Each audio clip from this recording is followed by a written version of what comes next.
मोहनगड या गडावरती आज होता लोकार्पण सोहळा. त्याची तयारी चालू होती. सह्याद्रीच्या कुशीत दुर्गसेवकांच्या अथक परिश्रमातून आणि 4 वर्षाच्या या संघर्षानंतर आज एक ऐतिहासिक क्षण साकार झाला आहे. हा फक्त एक सोहळा नाही, तर प्रत्येक शिवभक्तांच्या भावना, श्रद्धा आणि दुर्गसेवकांचा विजय आहे. चला मग अनुभवूया एक अविस्मरणीय क्षण.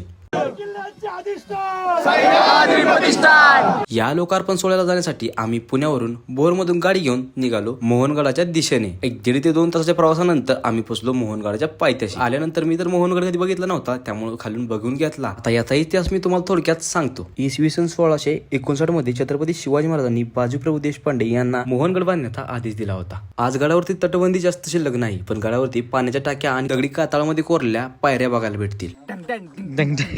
तर कसं आहे नियोजन बघा, नियोजन कसं आहे. तर आपली इंस्टा आयडी बंद पडल्यामुळे आपल्याला युट्यूबला हे झाले. थांबायच नाही आपण. परिस्थिती लय वाईट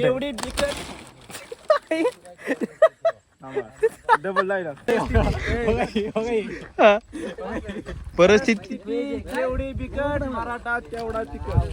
कसं आहे बघा, नाद नाही करायचा. अजून माझा घ्या घ्या. तर नियोजन लागलेलं मित्रांनो, आपल्याला मोहनगडावर जायचं कार्यक्रमासाठी. तर कार्यक्रमाचा ब्लॉग बघण्यासाठी आपल्याला सबस्क्राईब करा आणि पुढे बघत राहा. तर तो तेवढा मोठा गड आहे मित्रांनो. आपल्याला हे सामान घेऊन चालायचं आहे. पोरं चाललेत, भरपूर पोरं वर गेलेत. तर डायरेक्ट आता वरती गाडा जाऊन भेटूया, कारण सामान भरपूर. चला बघा, नुसता कालवा करतो, काय करत नाही. नुसता कालवा करतो, लक्ष द्यायचं नाही. नुसता कालवा करतो. या बाटल्या घेऊन जाणं म्हणजे काही मोठं काम नाही, कारण दुर्गसेवकांनी जे केलंय ते खूपच मोठं काम आहे. ते शब्दात सांगता येणार नाही, ते गडावरतीच अनुभवायला भेटेल. 4 वर्षाची मेहनत, कठोर परिश्रम, कामामधून वेळ काढून त्यांनी हे केलेलं काम ते आज खूप अभिमानास्पद आहे. म्हणूनच हा ब्लॉग मी बनवतोय. कसा आहे घाम, कसा आहे घाम. एक ठेपा घातलाय. कुठच्या किती ठेपा जायचं आपल्यावर. तेच की मग आपण एकदा थांबून आता. अजून 2 आहेत आपल्याला जायचं. 2 वर दिसत नाही, आता अंधार पडलाय.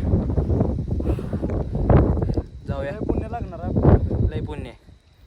मान्य मोहीम केली नाही आम्ही, पण एवढा हातभार आमचा लागतोय. म्हणजे यांनी केली, मी नाही केली. मला तोंड जा माझं.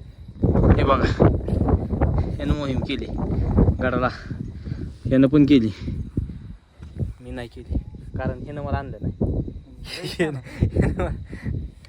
ओकचंद्र येणारा माणूस कसा भेटतो. तू तर म्हणला भेटायला जायचं. कोणाला. कट कट कट काय पास. तर मंडळी फायनली वरती गडावरती आलेलं आहे. तिथं खाली सगळं ठेवलेलं आहे. वर खालून अजून घेऊन येते. इथं वरती महाराजांचं स्मारक आहे. या स्मारकाचा लोकार्पण सोहळा आहे, तर त्यासाठी एवढी तयारी चालू आहे. तर चला जाऊया,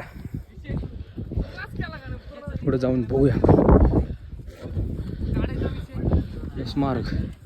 हेच ते आहे मोहनगडावरील छत्रपती शिवाजी महाराज यांचे स्मारक, ज्याच्या उभारणीसाठी दुर्गसेवकांनी वर्षानुवर्षे मेहनत केली, अनेक अडचणींना मात केली आणि अखेर राजांना पुन्हा गडावरती विराजमान केलं.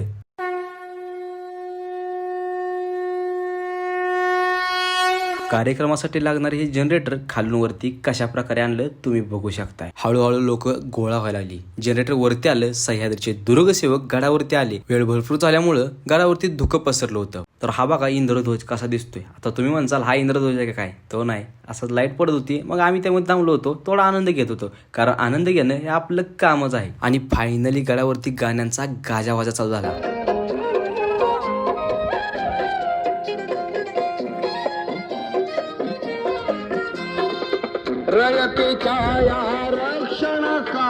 आणि त्याच्यासोबतच मूर्तीच्या बाजूने आणि मूर्तीवरती सजावटीचं काम पूर्ण झालं होतं, बघू शकताय.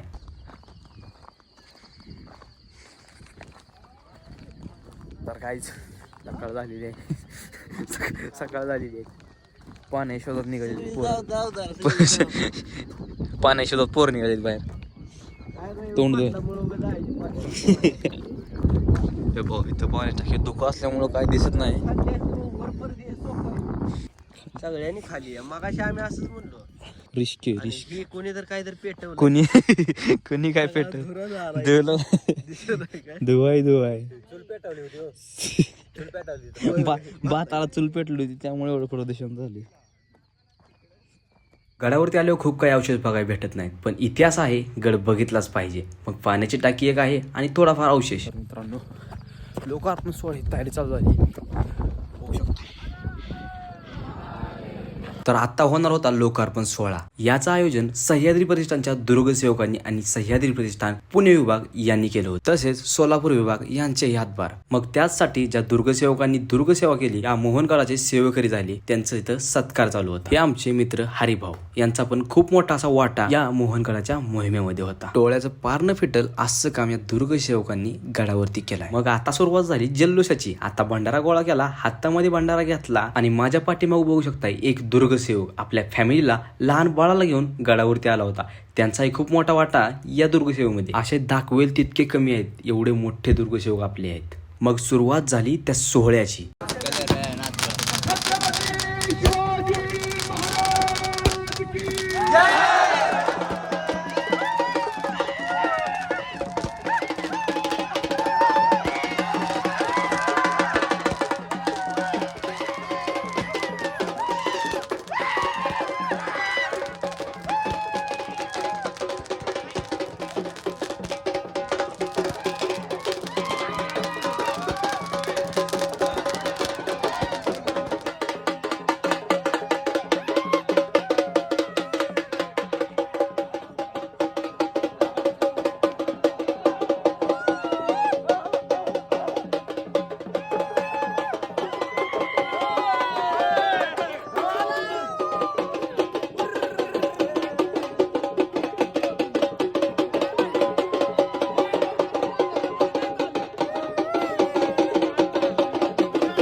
आणि या जल्लोषावरून तुम्हाला या सोहळ्याचं महत्त्व समजत असेल, कारण यासाठी खूप कष्ट घेतले, खूप प्रयत्न केलेत.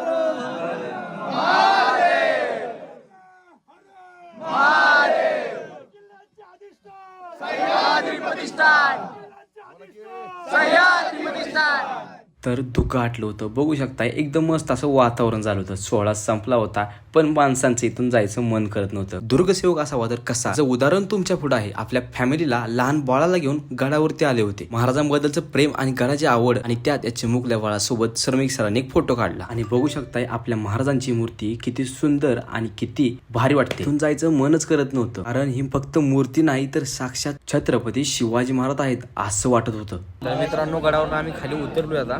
भात भात असं आळ करावं लागतं असं आळ भाजी आली तर खूप परिश्रम घेतला. आमचा शुभम जिथं जाईल तिथं उशीर करतो. त्यात जेवण म्हटलं की मग सुट्टीच नाही. जेवणासाठी काय पण करू शकतो. आणि ही सगळी व्यवस्था गावकऱ्यांनी आपल्या दुर्गसेवकांसाठी केली होती, कारण लोकार्पण झाल्यानंतर खूप दमलेले असतात आणि मग जेवणासाठी सोय. त्यानंतर भोर तालुक्यामध्ये आपटी गावामध्ये छत्रपती शिवाजी महाराजांचं स्मारक बांधलं आहे वारकरी शिक्षण संस्थेमध्ये. मग तिथे येऊन महाराजांचं दर्शन घेत आणि पुण्यश्लोक अहिल्यादेवी होळकर यांची जयंती तिथे साजरी झाली. तर मित्रांनो आता आम्ही नदीला पोवायला चाललोय. पेप्सी आणली शिवमभाऊनी. शिवमभाऊ पैसेच नाही, पण खूप दिवसातून आता आपण पेप्सी खात आहे. बघूया कशी चव आहे. आयफोन असणार गरीब माणसं आहे. आजची पहिली माणसं आहे आयफोन असून गरीब आहे. मी बी व्हिडिओ काढतो. आणि आता हे पेप्सी पहिल्यांदा खात आहे बघा. हे कशी लागते? पेप्सी कशी लागते याला विचारा. कसं खातोय बघ की, कसं खातोय. पेप्सी खाताना चोकून खायची मित्रांनो, कधी चावून खायची.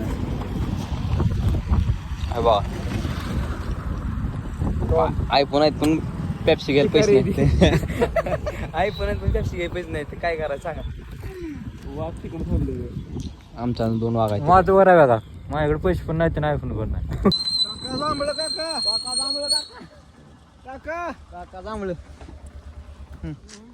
काकांनी जांभळं काढली. काल अजून एक ठीक आहे कोणतं ते बडव आहे त्यांना. तर मित्रांनो आपल्या आता पवायचा आहे, जांभळं खायची, चेष्टा खायच्या. तो पण चांगला लय फुकट म्हणलं का सांगा की. हे बघा गाडी सोडून आला बाहेर इकडं कॅप्शन जांभळं खातो संगच. तर मित्रांनो स्पॉटला आलेलो आहे आपण. आपल्याला इथून खाली जायचंय. हे बघा बाबा बोत इकडे पोर कोण आणला. अरे संपल्याच बोलते ती, चांगलं नाही कधी म्हणते ती खाल्ल्यावर. खाल्ल्याशिवाय कसं कळणार चांगलं आहे. माझ्या अजून खायला चालू आहे, संपवली परत म्हणते पेप्सी सांगितलं नाही, लय बेकार नाही. खरं बोललं माणसाला खऱ्याला न्याय नाही इथं. तर चला जाऊ पवायला, आता काय पर्याय नाही. खास तर काय म्हणलं नाही. खाल्ल्यावर बोलायचं असते, माणसाने खाल्ल्यावर बोलते ती होय. बरोबर आहे ना. करेक्ट. हा करेक्ट. ह्याला ओळखता तुम्ही. Correct. Public. Public Public. Follow me on Instagram. Instagram I'm not on TikTok. because Because Yash is in YouTube also and Oh. Insta also. But their Insta ID is blocked. Blocked. So that's why Instagram so that one guy reported my Insta ID. So Instagram blocked. now we are come back in English बोल का फाटलीस फाटले my mistake. English I say that his ID is coming in next next month 5-6 days. she was She English is very beautiful. She is very beautiful. she is very innocent. She is very beautiful. She is cute. What English? What a What a English, man. bro. What a English, bro. इंग्लिशला आम्हाला ते लय मारलं होतं एका सरमेला. What English? What English, bro. Bro, we are now going to swimming. Karande सरनं लय मारलं होतं English पाहिजे. हान हान दसरा काढा चालू आहे. एवढे केलेले पराक्रमाची पराकाष्ठा. पोरगी बघा कोण असेल तर. धुणं धुतय, स्वयंपाक करतय, का सगळं करतय. कोण असेल तर नक्की कमेंट करा.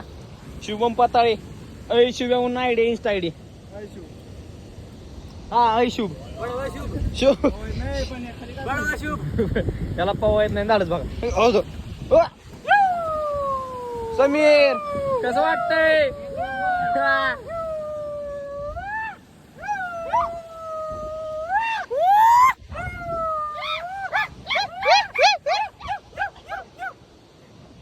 तुम्ही बघू शकता इथनं धरणातनं पाणी येतंय मित्रांनो डायरेक्ट इथं.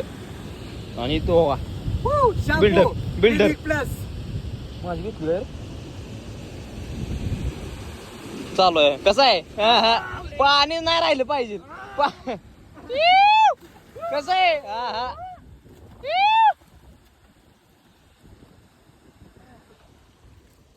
तर चला जरा आपण आंघोळ करून घेऊ.